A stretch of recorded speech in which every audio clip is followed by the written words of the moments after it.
sa Galatians 5:19 to 21. Galatians 5:19 to 21.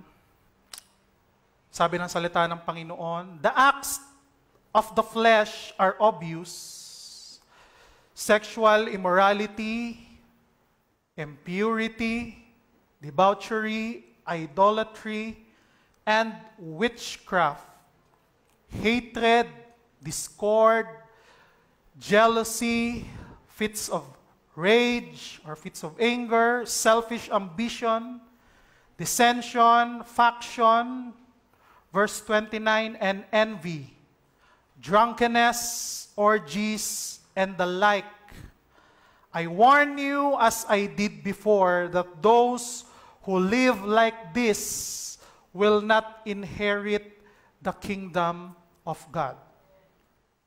Sabi sa Tagalog, hindi maipagkakaila ang gawa ng laman, pakikiapid, kahalayan, at kalaswaan, pagsamba sa Diyos-Diyosan, pagkukulam, pagkapuot, pag-aaway-away, pagsiselos, pagkagalit at kasakiman, pagkampi-kampi at pagkakabahabahagi, pagkainggit, paglalasing, walang habas na pagsasaya, at iba pang katulad nito. Muli ko kayong binabalaan, ang gumagawa ng mga ito ay hindi magkakaroon ng bahagi sa kaharian ng Diyos. Hallelujah! Mabigat na mga salita, mabigat na mga talata sa Biblia na kailangan nating isapuso, isabuhay, saan man tayo mapunta. Ama naming banal, maraming salamat Lord sa umagang ito. Basbasan niyo po ang aming pag-uusapan ngayon. Basbasan niyo Lord ang iyong salita, O God, na ito'y magbigay ng buhay sa amin. Ito'y magbigay linaw sa aming buhay, Panginoon. Lord, Ikaw ang magtuwid sa lahat ng kasinungalingan. Ikaw, Panginoon, ang iyong katotohanan, ang iyong kaliwanagan, Panginoon, ang siya naming makita. Buksan mo ang aming puso, Lord, ang aming isipan, upang maunawaan namin at matanggap ang iyong banal na salita, Panginoon. Lord, wala kaming magagawa kung kami ay hiwalay sa iyo. Panginoon, wala kaming ipagmamalaki, O God. Wala kaming maipagyayabang sa iyong harapan. Kami, Panginoon, ay lumalapit ng buong pagpapakumbaba sa umagang ito. Lord, ingatan mo ang bawat isa, pagpalain mo ang bawat isa, O God.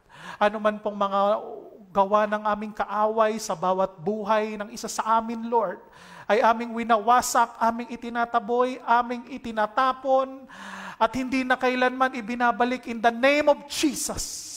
Salamat sa kaliwanagan, salamat sa kalayaan, salamat sa katotohanan ng iyong salita, Lord, na hindi nagbabago kailan pa man.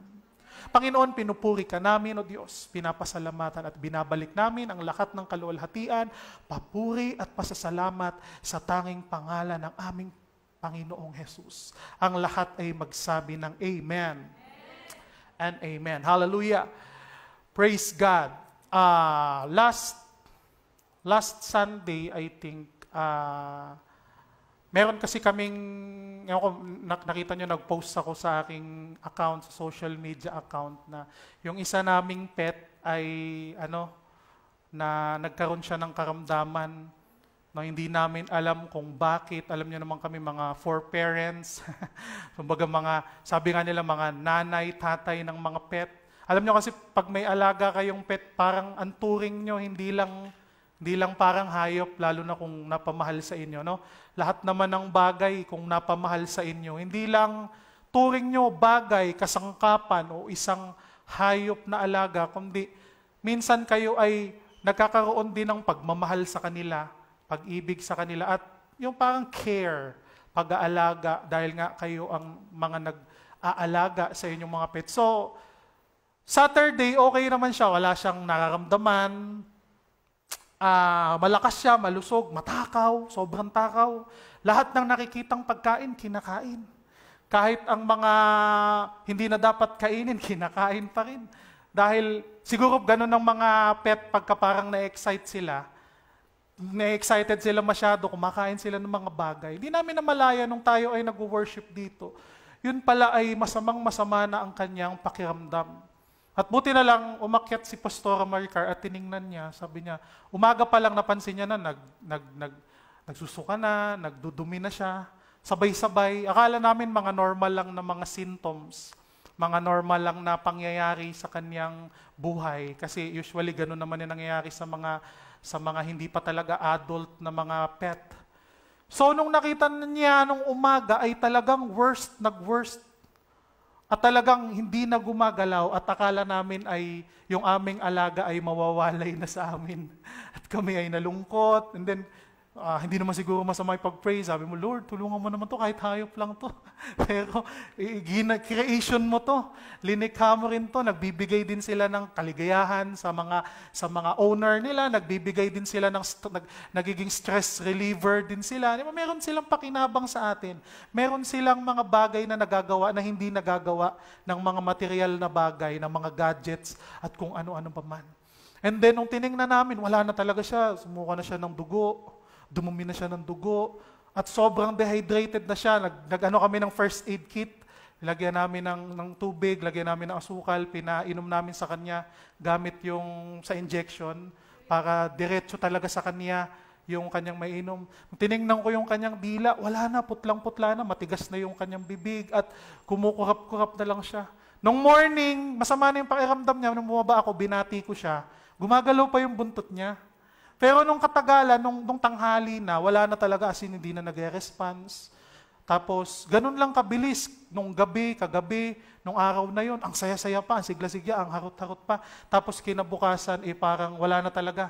Nandun na siya sa point ng buhay niya na mamamatay. Ngayon, dinala namin sa vet.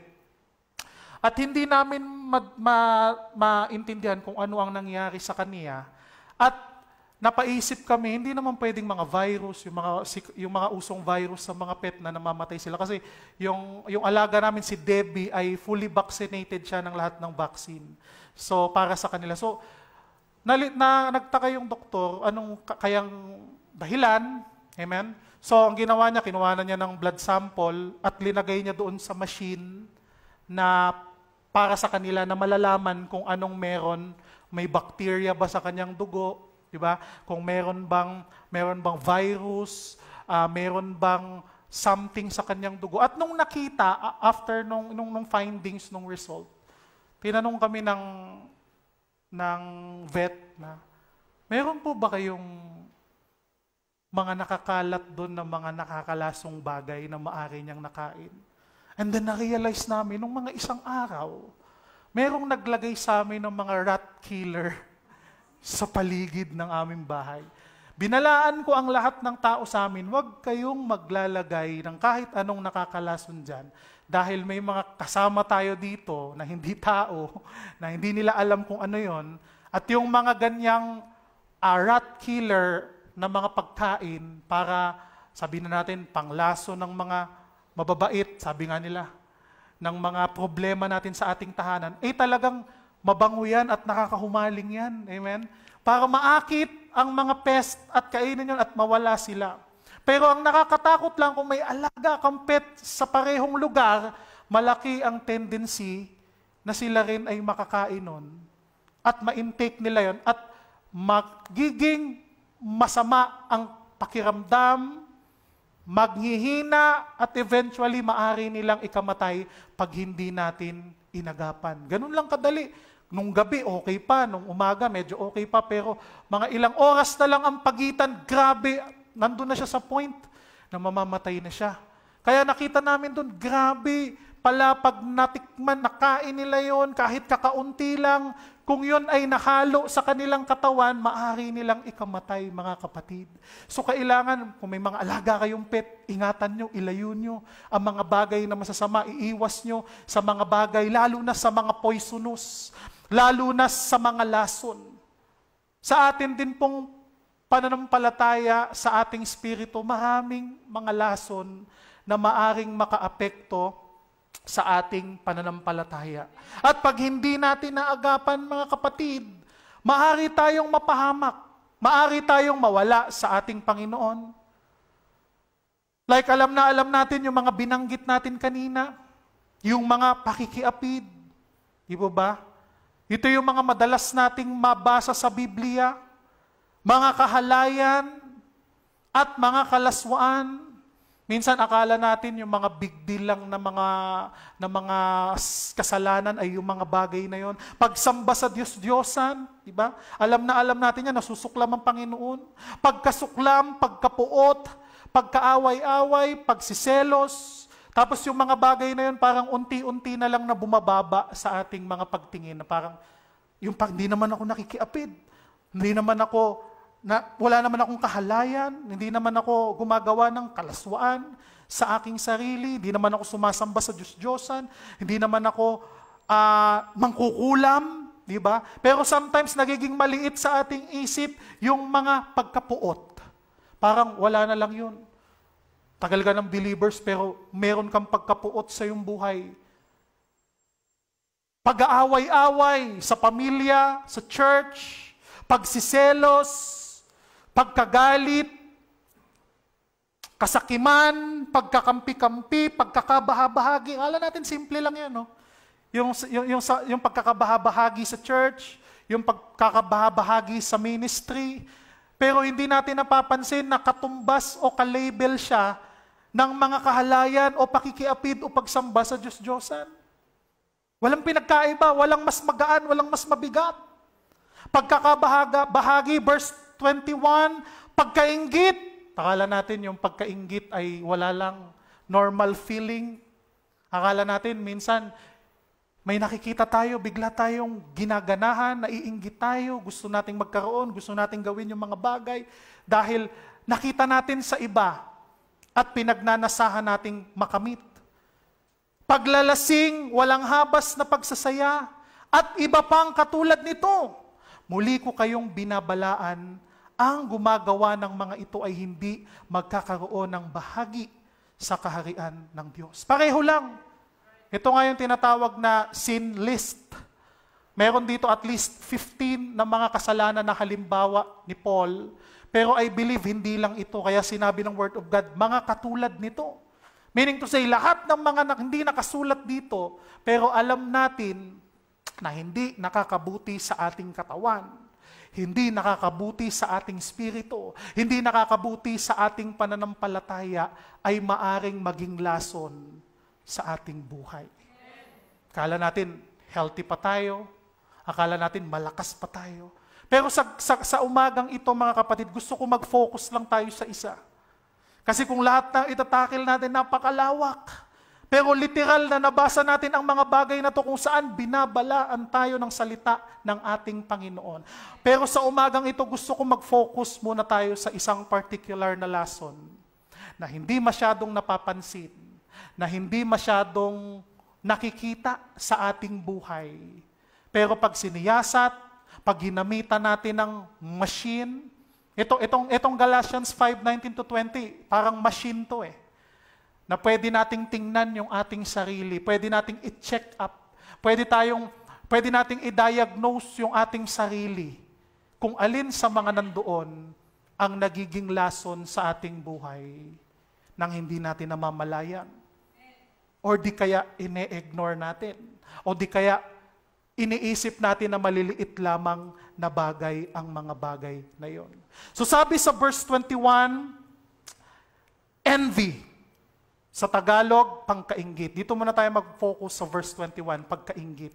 Sometimes hindi ito napapansin, hindi natin ito masyadong nabibigyan ng pansin sa ating buhay. Yung hatred, yung discourse, yung kasakiman, pagkagalit, pagkapuot, pag-aaway-away, pagsiselos, pagkasakiman, pagkakampi-kampi, pagkainggit, minsan hindi masyadong na-emphasize eh. Hindi masyadong napapansin. Kaya sa umagang ito, mag-focus tayo sa verse 21 sa pagkainggit. So iwasan ang mga bagay na ito. Sa ating buhay ngayon, mga kapatid, umiiwas tayo na maglabas-labas. Umiiwas tayo na magpunta sa mga lugar na hindi naman dapat natin puntahan upang makaiwas tayo sa mga karamdaman na patuloy na lumalaganap sa ating kapaligiran na maaring makasira ng ating buhay. Kaya nga, kung mapapansin nyo, may mga space ang inyong mga upuan. Ang lalayo ng inyong mga katabi, hindi mo mahawakan, di ba? Dahil nag-iingat tayo, iniiwasan natin na magkadikit-dikit, iniiwasan natin na tayo ay magkaroon ng mga karamdaman. Ganon din sa ating spirito, may mga bagay na dapat nating iwasan dahil makakasira sa ating relasyon sa ating Panginoon. May mga lason na mukhang masarap, na mukhang okay lang, na mukhang normal lang, na mukhang hindi naman ito ganon big deal sa Panginoon. Pero ito'y magkakaroon ng effect sa ating buhay, sa ating spirito, sa ating spiritual na pananampalataya sa ating Panginoon. Kaya nga kung gusto natin maging maligaya, gusto nating hindi maging toxic ang ating relationship sa ating Panginoon, dapat nating iwasan ang mga bagay na mga nakakalason. Most particularly, itong envy o ang nakakalasong inggit. The poison of envy.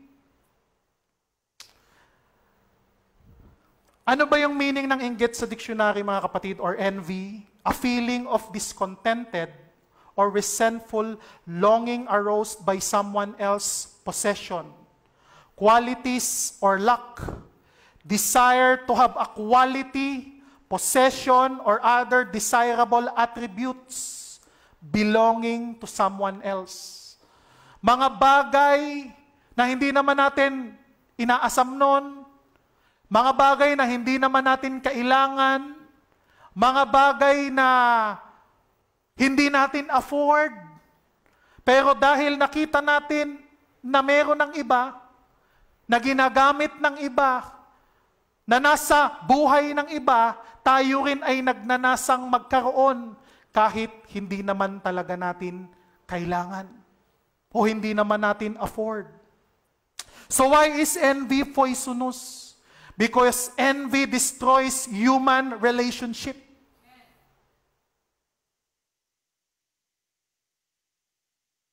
Ang inggit ay nakakasira ng relasyon, ng magandang pagsasama ng mga magkakapatid, ng mga magkakamag-anak, ng magkakaibigan, ng mga magkakatrabaho.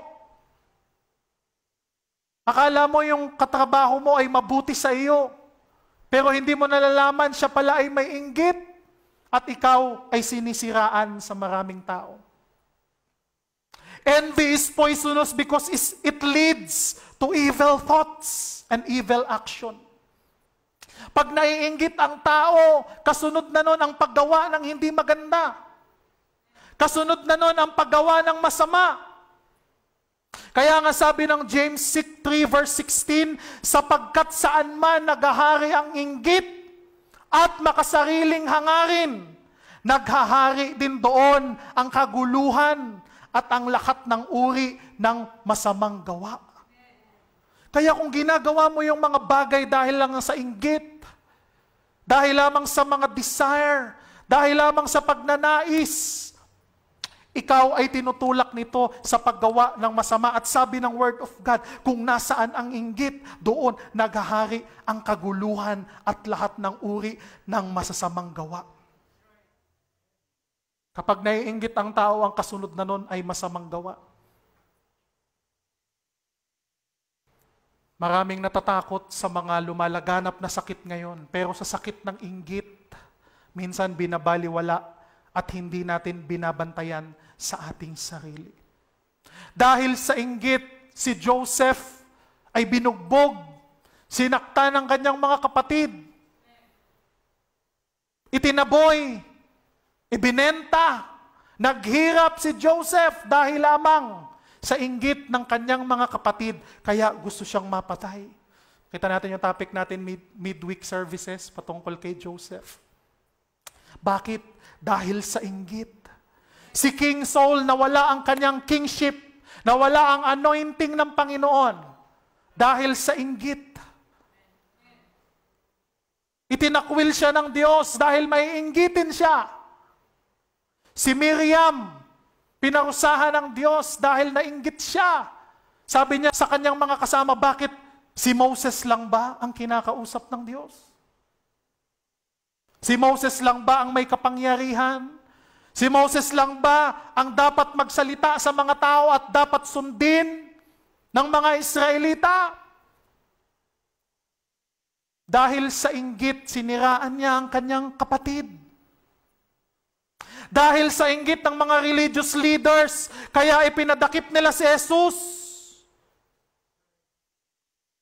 At pinagplanuhan nila kung papaano mapatay, kung papaano maipako sa krus.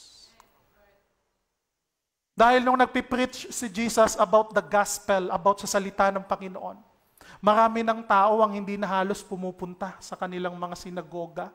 Hindi na nakikinig sa kanilang mga araw na puro condemnation. Puro lamang pagtuturo. Tinuturuan nila ang mga tao kung paano laging mabigatan sa kanilang pamumuhay. Pagdating ni Jesucristo, may dalang ebanghelyo. Ang mga tao ay nakikinig sa pag-asang dala ng ating Panginoong Jesus. At dahil doon sila ay nainggit. At sila ay nagplano. Gumawa sila ng paraan upang si Jesus ay kanilang maipapatay. Nakita niyo yung irony na itong mga priests na ito, wala silang ibang ginawa kung hindi nagpipreach sila. Darating ang Messiah, darating ang tagapagligtas, tayo ay kanyang ililigtas mula sa ating paghihirap na ito. Pero nung dumating si Jesus Christ, ayaw nilang paniwalaan, ayaw nilang tanggapin. Samantalang napakatagal nilang hinihintay na darating na ang tagapagligtas nila, ngunit nung dumating na, ayaw nilang tanggapin. Bakit? Dahil ba hindi nila kilala si Jesus? O dahil kilala nila si Jesus pero naiinggit lamang sila sa Kanya? Kaya nga mga kapatid, napakatindi ng mga bagay na ito. Akala natin wala lang sa ating buhay. At minsan kahit mananampalataya na tayo, hindi natin nalalaman na meron tayong mga ganitong spirito sa ating buhay, na minamaliit natin, na hindi natin pinapansin, na napakalaki pala ng effect, napakalaki pala ng masamang kapangyarihan na pwedeng ipagawa sa tao. Kaya pala nitong pumatay ng tao, kaya pala nitong sumira ng buhay ng tao, kaya pala nitong manakit ng kanyang kapwa dahil lamang sa pagkainggit. Kaya nga, nakita natin yung character ni John the Baptist. Naalala natin nung bago dumating si Jesus Christ, yung mga tao ay kay John the Baptist nakikinig, nagpapabautismo, nangangaral siya, sinasabi niya, magsisi na ang lahat, malapit na ang paghahari ng Diyos. Nung dumating si Jesus Christ, nag-iba. Yung mga tao, konti na lang ang nakikinig sa Kanya. At nandoon na kay Jesus Christ sumusunod. Kay Jesus Christ na talagang nakikinig ng salita. At sabi ng mga servant ni John, hindi ba kayo nag-aalala na yung mga tao nakikinig na kay Jesus at hindi na nakikinig sa atin? Anong sabi ni John the Baptist? Di ba? Okay lang. He must increase and I must decrease. Amen. Hindi natin nakita yung inggit kay John the Baptist. Sabi niya, okay lang na ako yung mawalan. Ang importante ay ang Diyos, si Jesus, ang maitaas sa ating buhay. Masama ang envy dahil envy destroys the envious. Bagamat ang naiinggit ay naninira ng taong kanyang kinakainggitan, pero hindi niya namamalayan na balang araw darating ang panahon ng mga taong maiinggitin ay siya ring sisira sa sarili nilang buhay. Proverbs 14 verse 30, a heart at peace gives life to the body, but envy rots the bones. Yung inggit daw ay parang cancer sa buto na bumubulok sa buhay ng tao, bumubulok sa kanyang pag-uugali, bumubulok sa kanyang pananampalataya. Kaya isa ito sa mga poisonous hazard ng buhay ng tao na dapat nating bantayan. Job 5 verse 2, Ang sama ng loob ay pumapatay sa mga taong hangal. Ang pagkainggit ay kumikitil sa mga taong mangmang. Kumikitil. Pag ang taong maiinggitin, kumikitil siya. O namamatay ang kanyang happiness. Namamatay ang kanyang joy. Hindi niya magawang maging masaya. Hindi niya magawang maging kontento kasi bawat oras na may makikita siyang maganda sa iba, gusto niyang magkaroon kaya namimiss niya yung opportunity na maging masaya kung anong meron siya sa kanyang buhay, sa kanyang family. Ang inggit ay ating kaaway dahil ito'y nagbibigay kay Satan ng pagkakataon upang pumasok sa ating pamumuhay. Huwag nating hayaan, mga kapatid, na pumasok. Huwag nating hayaan na mabigyan natin ng foothold si Satan sa ating puso. Foothold ito ay Galatians 5:19-21 yung binasa natin kanina. Napakikiapid, pag hinayaan natin yan sa ating buhay, magkakaroon ng foothold si Satan.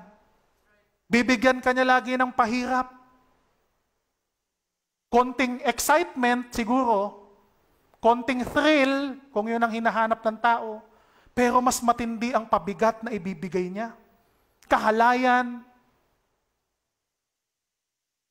Maraming mga tao ang humaling sa mga kahalayan, sa mga kalaswaan. Isang pindot na lang ng ating cellphone, nandiyan na lahat.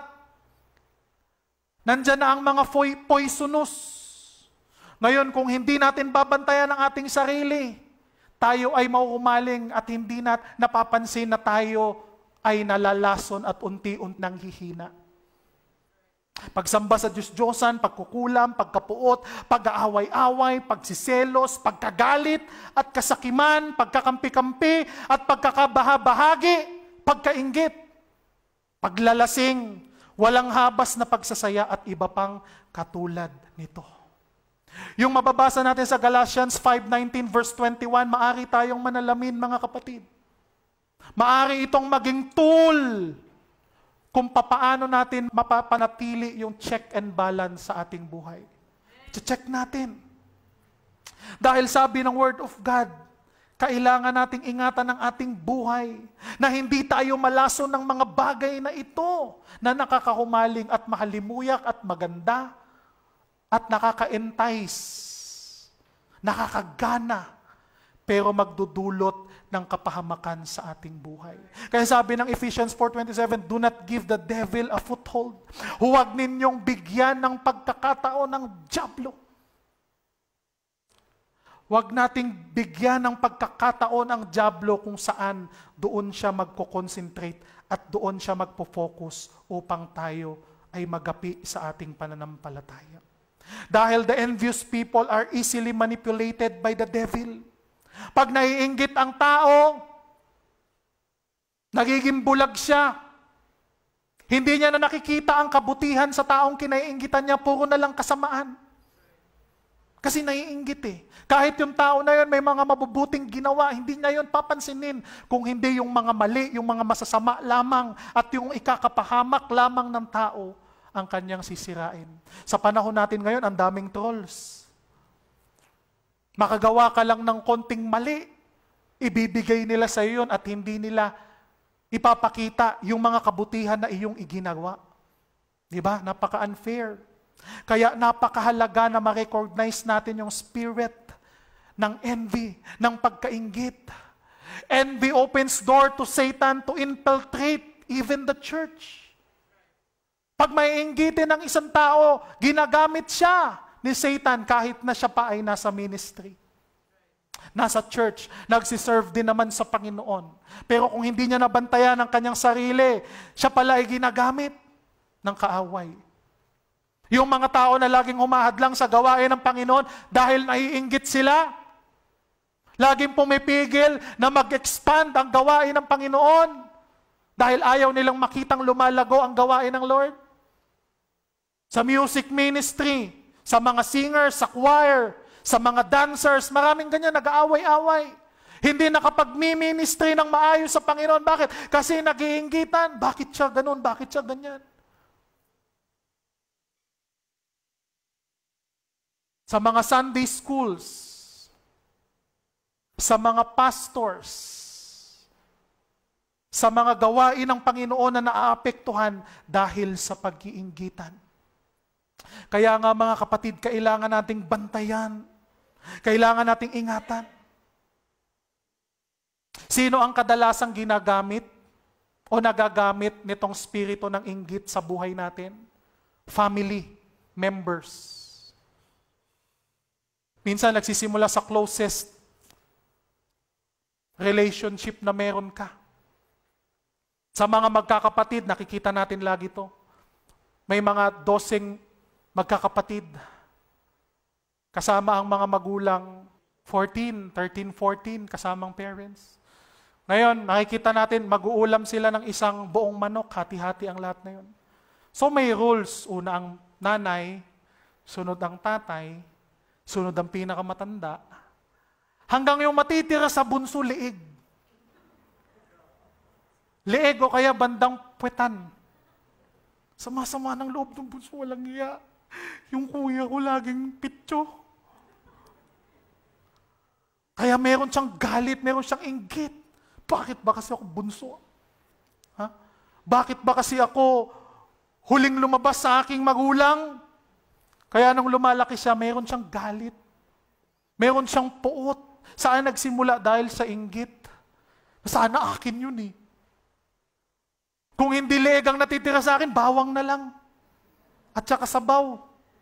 Nakarasan niyo ba yan? Sa sobrang dami niyong magkakapatid. Hindi naman. O di kaya naman, sa mga magkakapatid na babae, hiraman ng gamit. O mga anak, dahil nagtitipid tayo ngayon, si ate lang munang bibilin ko ng blouse. Yung luma ni ate, pasa sa pangalawa. Yung luma ng pangalawa, pasa sa pangatlo. Yung luma ng pangatlo, pasa sa bunsong babae. Kaya pagdating doon sa bunsong babae, puro punit-punit na yung kanya. Puro tawag niyan, kupas na. Mga natuluan ng zonro. Bakit ganito? Galit na galit siya ngayon sa atin niya. Kaya sometimes pag nag-reunion, naaalala yung mga bagay na yun. Yun ang, imbis na yung reunion masaya, naaalala yung mga dati nilang inggitan, dati nilang away, na wala namang kabuluhan at nasisira. Ang nakikita natin yan, ang daming relationship na nasisira dahil lamang pag-trace natin, inggit ang pinagmumulan. Hindi niya magawang mahalin ang kanyang kapatid. Hindi niya magawang mahalin ang kanyang mahal sa buhay, ang kanyang kamag-anak. Hindi niya mamahal ang mga tao na dapat niyang mahalin. Bakit? Dahil nangingibabaw yung puot, nangingibabaw yung inggit sa kanyang buhay. Bakit ba pinatay ni Cain si Abel? The first murder recorded in the Bible ay nangyari sa pagitan ng closest relation ng tao. Kapatid. Nakita nyo? Yung kasamaan ng inggit. Na kaya mong makitang mapahamak yung pinakamamahal mo sa buhay dahil lamang naiinggit ka. Kaya kailangan mga kapatid natin tong itingnan sa ating buhay. Meron namang mag-best friend, 2 babae. Yung kanyang friend na babae ay maganda, maraming nagkakagusto. Meron siyang lalaki na gusto din, na clinose siya, tuwan-tuwa siya. Clinose itong friend na to, lalaki na to, itong guy na to, gusto ko siya, kinikilig naman siya. Yung pala, kaya siya kino-close dahil, bigyan mo naman sa akin yung number ng friend mo. Bigay mo naman tong sulat sa kanya. Mama Kaluma, wala pang cellphone, di ba? Yung cellphone dati, mga pa Hindi pa uso text Pagtatawag ka, ilalabas mo yung ganun. Parang, sabi nga nila, parang sabon ang mga phone nun, naabutan ko pa yon. Kaya mas mainam, pakibigay na lang tong sulat para talagang mabasa agad. So nakita nyo yung closeness nila, nagkaroon ng lamat. Bakit? Kasi nainggit siya, kasi yung taong gusto niya, ginamit lang siyang instrumento para maging tulay doon sa friend niya. So ano nangyari? Siniraan niya, nasira ang kanilang friendship, nagkagulo ang kanilang buhay na dapat yung friendship nila ay close, dapat mapagmahal sila sa isa't isa. Anong pinagmulan? Dahil nainggit ang isa. So pwedeng family ang gamitin para tayo ay mainggit. Or pwede rin namang kapitbahay natin or neighbors. Kung nakita natin sa kapitbahay natin, may binili na bagong TV, tayo din. Kung yung kapitbahay natin ay nakita natin na may biniling sasakyan na bago, tayo din. Kahit okay pa naman yung ating sasakyan, umaandar pa naman. Isa lang naman ang kasya natin sa garahe, pero dahil yung katapat natin na bahay may biniling latest. 2021. With upgrades. Yung mga shock ay magaganda, yung mga gulong ay special na. Limited edition, ikaw din limited edition, kahit limited budget. Kaya pag nag-away kayo ng misis, anong ipapakain? Pakain mo yung gulong. Latan mo yung gulong. Ano yung sa Tagalog yung latan? Pakuluan mo. Gawin mong bulalo yung gulong ng sasakyan. Iyan ang binili mo eh. Bumibili ng bagong motor, kahit meron pa naman. Tapos, hindi natin alam kung saan natin ipapark. Di ba? So, nagkakaroon na ng conflict, nagkakaroon na ng gulo. Yung ibang gamit naman, hindi na nagagamit. Dahil may laging pumapasok na bago, nabubulok, nasisira, nang hindi napapakinabangan. So, anong nag-push doon sa tao na bilhin niya yun dahil siya ay nainggit? Na hindi niya naman talaga kailangan, hindi niya naman talaga afford, pero ayaw lang niyang magpahuli doon sa nakita niya sa kanyang kapwa. May nakita nga akong bata eh. Nagpapabili siya ng cellphone sa kanyang nanay. iPhone. Ito naman kasing iPhone, upgrade ng upgrade. May iPhone 10, iPhone 11. Ewan ko kung ilan na ngayon. Ano nang latest ngayon? Nagpapabili siya sa nanay niya ng latest. Ayaw siyang bilan. Ang bago ng cellphone mo. Wala pang 1 taon yan. Hindi pa naman sira. Hindi, may lumabas na bagong latest. Kita niyo itong mga company talaga, no? Maglalabas ng mag-latest, tapos parang wala nang halaga yung luma. Parang hindi na pinapansin dahil ang trend ngayon, kailangan latest ang nasa sayo. So sabi ng nanay, hindi kita pwedeng bilhan kasi ayos pa yan. Sayang naman yan, walang gagamit yan, mabubulok yan.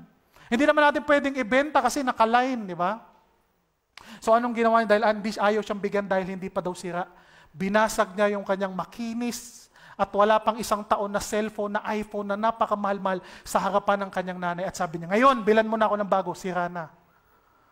Nakita niyo yung pagkasutil, nakita niyo yung ginagawang mga bagay na kasamaan dahil lamang para mabigyan lamang ng gusto. Anong nagtulak sa kanya para gawin yun? Inggit. Nakita sa TV, di ba? Nakita sa kung saan-saan ng mga advertise. Meron pa ngayong 6-6 sale. Ano yung 6-6 sale? Marami siguro ngayon umu-order na hindi naman talaga kailangan. Check nga natin yung ating stock room, yung ating mga bahay. Tingnan natin yung ating mga lamesa dyan, kung yung mga gamit na nabili natin ng mga nakaraang sale, ginagamit talaga natin ngayon. O nakatambak lang. Di po ba? So kailangan mga kapatid, tingnan natin at bantayan natin ang ating sarili. May nakita nga akong isang lugar eh. Sabi ko, bakit dito sa street nyo wala kang madaanan? Kasi pastor, mga tao dito, pagandahan ng kotse. Punta ka doon sa street nila, hindi ka makakadaan, naka-double parking, wala kang madaanan, puro brand new. Ganito kasi dito sa street namin pag may 2021 yung kapitbahay, dapat yung 2022, aabangan na nung isa. Tapos yung iba, walang garahe, isa lang yung garahe, 4 ang sasakyan, saan mo ilalagay yun?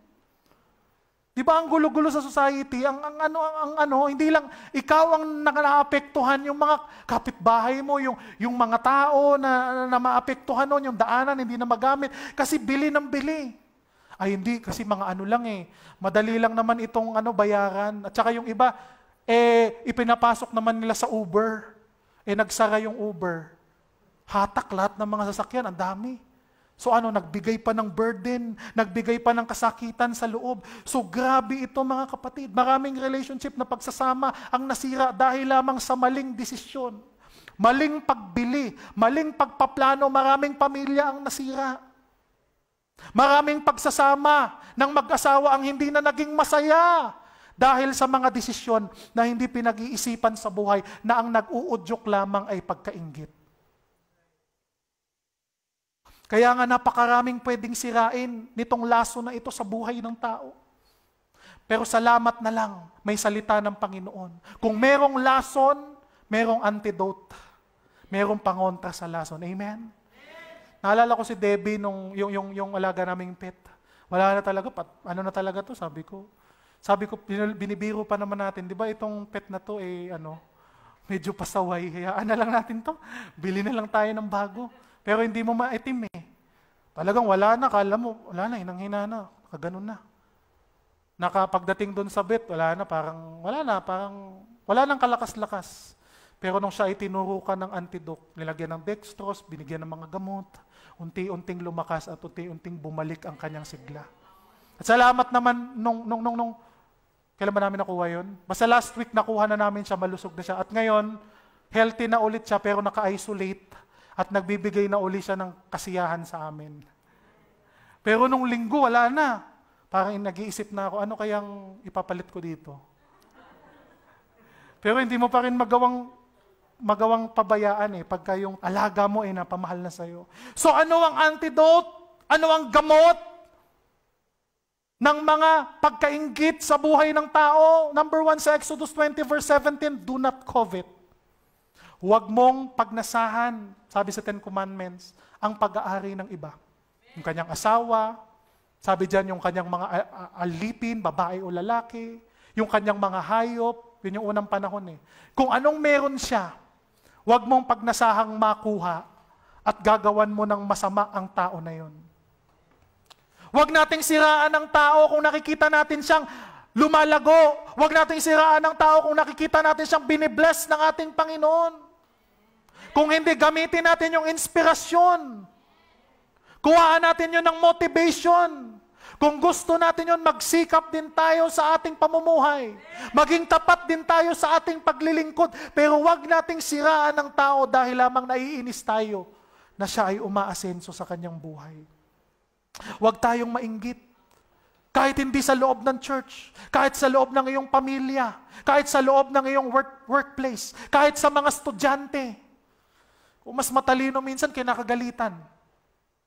Di ba? Kinakainisan. Para hindi tayo mainis, mag-aaral din tayong mabuti. Focus on your own life rather than others' accomplishment. Mag-focus tayo sa sariling diskarte, sariling pagpapala, sa talento na binigay sa iyo ng Panginoon. Huwag tayo mag-focus sa talento ng iba. Na wala tayo. Na gusto natin magkaroon. Ayoko na lang pumasok sa ministry dahil wala ako niyan. Pero merong kang talento na binigay sa iyo ng Panginoon na may aalay mo, na may offer mo sa kanyang gawain. Hindi pwedeng wala. Turn these people into inspiration. Learn and benefit from the accomplishment of others. Matuto tayo. Ano bang ginawa niya? Ano bang diskarte niya? Ganito pala ang ginawa niya, ganyan pala ang ganyang ginawa. Nagsikap pala siya. Naglingkod pala siya ng tapat. Faithful pala siya sa Panginoon. Sumusunod pala siya sa salita ng Panginoon. Kaya siya pinagpapala. Yun ang ating tingnan. Hindi natin sisirain ang buhay ng tao. Kaya nga mga kapatid, kailangan tayo lagi ay maging tapat sa ating Panginoon. Minsan hindi natin namamalayan Akala natin wala tayong sakit, wala tayong daladala, wala tayong lason sa ating katawan. Pero dito sa ating pag-aaral na yun, kung napapansin nyo na meron konti na lumalaki sa inyong puso. Hindi naman kayo maiinggitin ngayon, pero napansin nyo ngayon na parang medyo naiinggit kayo sa mga bagay-bagay sa inyong paligid. Kailangan wag nating panatilihin yan sa ating buhay. Kaya nga mga kapatid, if envy is successful in destroying you, anong kailangan nating gawin? We need to repent. We need to confess. Magsisi. Magtapat tayo sa ating Panginoon. Hindi tayo magko-confess sa tao po, kundi tayo ay magko-confess sa ating Diyos. Kailangan nating i-deal. Last week na yung topic natin about sa heart, point out anything, di ba? That offends you. Naalala niyo yung topic natin last week? Lord, denial ako na meron ako nito, pero Panginoon, kung meron nga ako, palakihin mo, i-point out mo, ipakita mo sa akin na kailangan ko tong i-deal, na kailangan ko tong labanan, na kailangan ko tong alisin sa aking buhay. Ganyan ba kayo manalangin sa Panginoon? Kaya nga, bigay natin, magtapat tayo sa Diyos. 1 Peter 2 verse 1, kaya nga, talikuran na ninyo ang lahat ng kasamaan, ang lahat ng pandaraya, pagkukunwari, pagkainggit, at paninirang puri. Ewan ko sa Biblia, napakaraming talata na idinidiin ang mga salita na ito. Ang pagkainggit. Dahil ito ay hindi nababantayan ng mga tao, even Christians, ay hindi ito nababantayan sa kanilang buhay. At unti-unti nitong naaapektuhan yung kanilang paglilingkod sa Panginoon. After we repent, ano ang remedy, ano ang antidote? Repent, confess sa Panginoon, seek the Lord's healing. Humingi tayo ng kagalingan sa ating Panginoon. Siya ang ating doktor. Siya ang pinagmumula ng lahat ng kagalingan, physical man, at higit lalo sa spiritual healing ng ating buhay. Para ang Diyos ay mag-restore sa atin. Jeremiah 15 verse 19, ano sabi ng Lord? Therefore, this is what the Lord says, if you repent, I will restore you. Sa lahat ng ating mga pagkakamali, sa lahat ng ating mga pagkukulang, sa mga lason kanina ng ating spirito na binasa kanina, kung meron man isa doon na bumabagabag sa inyo, repent and seek the Lord's healing. Hindi natin kayang gamutin ang ating sarili. Nakakita ba kayo ng pasyente na ginagamot yung kanyang sarili? Bihira yun. Siguro kung mga ano-ano lang, mga sugat lamang sa mga hiwa o nahiwa lang, or mga kagat lang. Pero kung severe, kung malala, kung internal, yung iyong karamdaman, hindi mo magagamot, kailangan mo ng manggagamot. At ang ating Panginoong Hesus, ang pinakamagaling na manggagamot sa buong mundo. Kaya niyang pagalingin ang iyong sarili, kaya niyang pagalingin ang iyong spirito, kaya niyang palakasin ang iyong kaluluwa. Kaya sa Kanya tayo, mga kapatid, aasa at magtitiwala sa ating Panginoon. So kailangan makita natin yung marka ng envy, yung marka ng demonic, satanic deception na kumikilos sa pamamagitan ng inggit. Kaya nga, ang Panginoon ang ating kailangan. Matthew 4:23, nilibot ni Jesus ang buong Galilea. Nagtuturo siya sa mga sinagoga, ipinangaral ang magandang balita tungkol sa paghahari ng Diyos. Pinagaling din niya ang lahat ng mga taong may sakit at karamdaman. Lason ng spirito, sakit ng ating kaluluwa. Kaya si Lord ay handang manggamot, handang magpagaling sa atin, mga kapatid. Ang kailangan lamang natin gawin ay isuko ang ating buhay sa Kanya, magpakumbaba sa Kanya, at hayaan siya na patuloy na mag-transform ng ating buhay ayon sa kalooban ng ating Panginoon. Hallelujah. Isa pang pinakamahalaga, do not envy the ungodly and the wicked. Huwag nating kainggitan ng mga taong masama. Siguro may isang bagay na magandang maging mainggit tayo. Kung papaano laging hanapin ang presensya ng Panginoon. Kainggitan natin yung mga tao na nakikita nating malakas yung presence ni Lord sa kanila. Yun para sa akin magandang inggit. Na magtutulak sa'yo na gayahin din. Yung mga lingkod ng Diyos na sinasabi natin sa Biblia, na nakakatawag ng apoy galing sa langit, na nakakapagpagaling ng may mga karamdaman, na nakakapagbuhay ng mga namatay na. Yung faithfulness nila sa Panginoon, yung commitment nila sa Panginoon, dapat doon tayo mainggit na ating gayahin.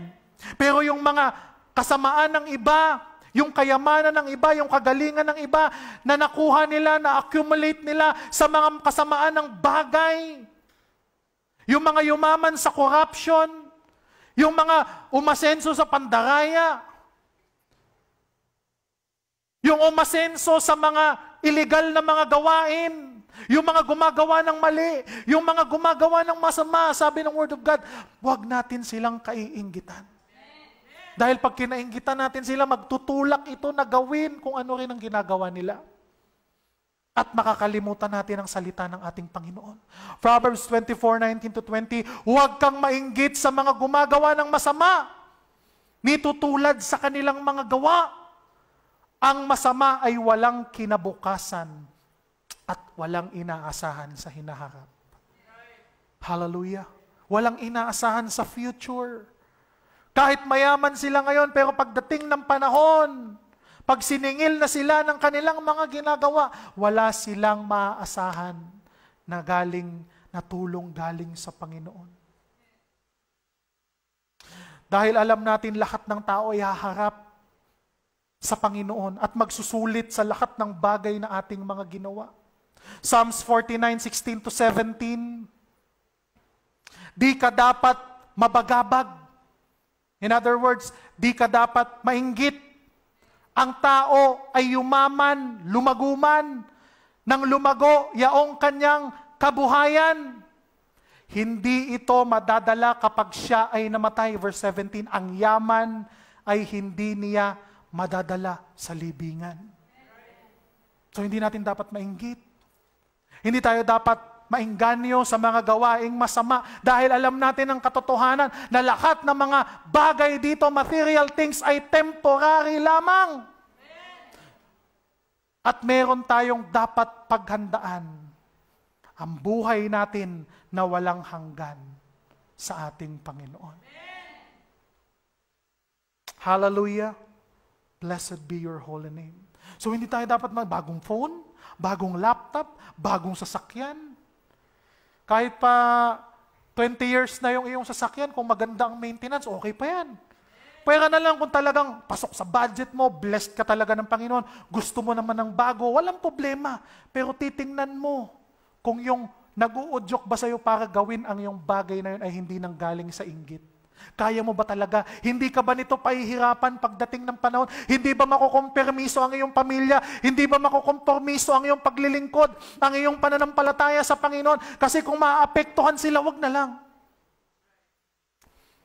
Amen? Hindi ko naman pala madadala sa libingan. Hindi rin naman pala magtatagal sa aking buhay. Kaya nga mga kapatid, kung tayo ay simple lamang ang pamumuhay, huwag nating kainggitan. Huwag tayong maudyok na gumawa ng masama, kundi lalo nating sikaping maging makadiyos. Kaysa tayo ay umaman, tayo ay umasenso sa paggawa ng kasamaan, sa paggawa ng kasalanan sa ating Panginoon. Kasi alam nating haharap tayo sa ating Diyos. 1 Peter 2:1-2. Kaya nga, talikuran na ninyo ang lahat ng kasamaan, ang lahat ng pandaraya, pagkukunwari, at pagkainggit, at paninirang puri. Ano ang gusto ng salita ng Panginoon dapat natin gawin? Verse 2, gaya ng sanggol, kayo ay manabik sa dalisay na gatas na spiritual upang lumago kayo sa pananampalataya hanggang makamtan ninyo ang ganap na kaligtasan. Hallelujah. Hindi lang sapat na born again tayo, dapat tayo ay namumuhay bilang born again. Tayo ay tapat sa Panginoon. Sinisikap natin na ayusin ang ating buhay, hindi tayo perfect. Pero sikapin natin sa harapan ng Panginoon na maging kalugod-lugod ang ating buhay. Huwag nating hayaan na may mga lason na nananatili, na patuloy nating ini-intake, na ini-indulge natin dahil masarap, dahil fulfilling, dahil satisfying. Pero hindi natin alam ang ginagawang epekto nito sa ating katawan na unti-unti tayong pinapatay. Unti-unting pinapatay yung ating spirito. Unti-unting pinapatay yung ating faith sa ating Panginoon. Kaya nga nawawalan tayo ng gana sa ating paglilingkod. Nawawalan tayo ng alab sa ating pananampalataya sa Panginoon. Ayaw na nating mag-church. Ayaw na nating magbasa ng Bible. Ayaw na nating manalangin. Dahil nalaso na ang ating buhay. Kaya nga yung the poisonous act of the flesh, kailangan nating bantayan, especially yung ating pinag-usapan ngayon about sa envy. Yung inggit, yung hatred, yung pagkapuot, yung pag-aaway-away, yung pagsiselos, yung pagkagalit, kasakiman, pagkakampi-kampi, pagkakabahabahagi, pagkainggit, ay kasing bigat din ng pakikiapid, kahalayan, at kalaswaan, pagsamba sa Diyos-Diyosan, pagkukulam, walang magaan. Lahat ito pare-pareho kasalanan, walang magaan na kasalanan, walang mabigat na kasalanan. Ito ay pantay-pantay lamang, pare-parehong nagiging lason sa buhay ng tao. Sa umagang ito, manalamin tayo. Kung meron man tayo nakikita dito, na-diagnose sa ating sarili, sa oras na ito, kausapin natin ang ating Panginoon. Magpakumbaba tayo sa Kanya. Sabihin natin, Panginoon, nakakain ako ng lason. May mga lason na maaring pumasok sa akin na nagbibigay ng hirap sa aking buhay. Nanghihina ako, Panginoon. Nagiging toxic ang relationship ko sa iyo dahil may lason sa aking puso. May lason sa aking buhay. Kaya toxic ang aking paglilingkod. Hirap ako sumunod, Panginoon, sa iyo, sa calling mo sa aking buhay.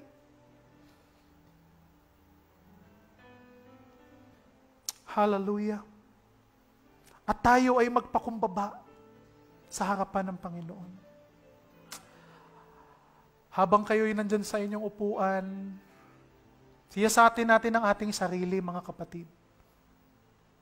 Dun sa mga nabanggit, at sabi ng Word of God, sa mga katulad nun, kung meron man tayong nakikita, na yun ang ginagamit ng ating kaaway upang tayo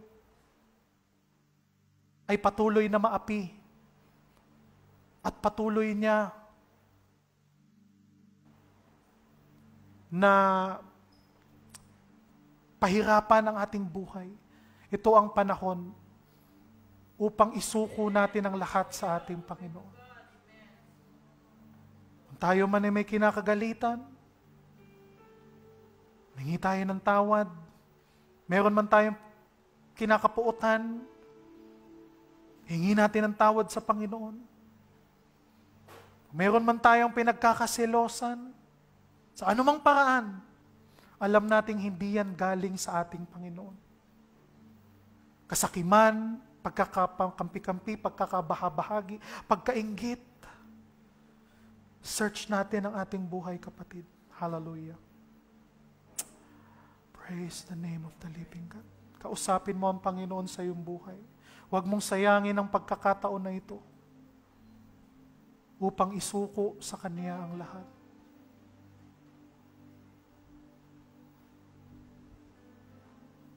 Hindi na tayo ang nabubuhay sa ating sarili. For I have been crucified with Christ, and I no longer live, but Christ lives in me. The life I now live in the body, I live by faith in the Son of God, who loves me and gave His life for me. Hindi na tayo ang nabubuhay sa ating katawan, kung hindi si Kristo na ang dapat mabuhay sa atin. Yung dati nating kasalanan kasama ng pinako sa cross. At tayo ay binigyan ng panibagong buhay. Hayaan mo ang Diyos na magkontrol ng buhay mo. Hayaan mo ang Panginoon na maghari sa buhay mo. Huwag mong hayaan na ikaw ang maghari. Huwag mong hayaan na ang kaaway ang maghari. Huwag mong hayaan na dayain ka ng kaaway. Dahil kailangan bilang mananampalataya, isuko natin ang ating buhay sa ating Panginoon. Yun lamang ang tanging paraan upang tayo ay makaiwas sa mga lason na nakakalat sa ating kapaligiran. Kung tayo man ay nalason, hindi pa huli ang lahat. Ito ang panahon upang tayo ay magkaroon ng gamot. Ang gamot natin ay ang salita ng Panginoon. Ang gamot natin ay ang dugo ni Kristo na nabuhos sa krus ng Kalbaryo upang tayo ay maging malaya sa lahat ng kapangyarihan ng batas at ng kasalanan. Hallelujah. Ama naming banal, maraming salamat, Lord, sa umagang ito. Salamat sa iyong salita, Panginoon, na nagpaalala sa amin. Lord, nais mo na kami ay maging dalisay sa iyong harapan. Panginoon, hindi mo nais na kami ay mapahamak. Hindi mo nais, Panginoon, na kami, Panginoon, ay malason at tuluyang manghina at tuluyang mamatay. Lord, sa oras na ito, ano man ang mga bagay, Panginoon, na nagbibigay sa amin ng hirap, pasakit,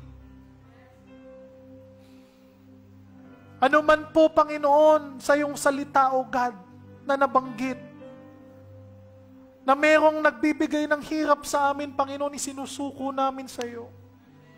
Lord, ikaw ang maghari sa aming buhay. Alisin mo, Panginoon. Ikaw ang maging antidote namin, Lord. Ikaw ang maging pangontra namin, Lord. Sa aming puso, sa aming buhay. Ang iyong salita, O God, na aming panghahawakan. Lord, ipinapaubaya namin sa iyo sa oras na ito ang aming buhay. Ikaw ang maghari, Panginoon. Ikaw ang masunod sa buhay namin, O Diyos. At gawin mo kami, Panginoong, ayon sa iyong kalooban. Gawin mo kaming katulad ng aming Panginoong Jesus, O God. Na walang ibang hinangad kung hindi sundin ang kalooban mo, Ama. Hallelujah, hallelujah. Lord, salamat sa aming mga pagkukulang, Panginoon. Humihingi kami ng tawad sa iyo. Humihingi kami, Panginoon, ng paglilinis. Humihingi kami, Panginoon, ng kapangyarihan na nanggagaling sa iyo. Salamat, Lord, sa kalayaan. Salamat sa katagumpayan. Kailanman, Lord, hindi na muli kami magpapaalipin sa kasalanan in the name of Jesus. Dahil pinalaya mo kami, Panginoon, at ikaw ang naghahari sa aming buhay. Lord, salamat na ikaw, Panginoon, ang aming inspirasyon. Ikaw, Panginoon, ang aming inaasam. At salamat, Panginoon, na ikaw ang patuloy na mag-iingat sa buhay ng bawat isa sa amin, Panginoon. Pinupuri ka namin, O God, sinasamba, pinapasalamatan. Binabalik namin ang lahat ng kapurihan sa pangalan ng aming Panginoong Jesus. Amen and amen. Hallelujah. Palakpakan natin ang Panginoon. Praise God. Nabuhay ang ating Panginoong Jesus. Hindi patay ang Diyos na ating sinasamba. Buhay na buhay ang Diyos. Jesus is alive! Come and join us every Sunday 9 in the morning, live on Facebook, as we continue to worship the Lord Jesus and experience His unfailing love to us.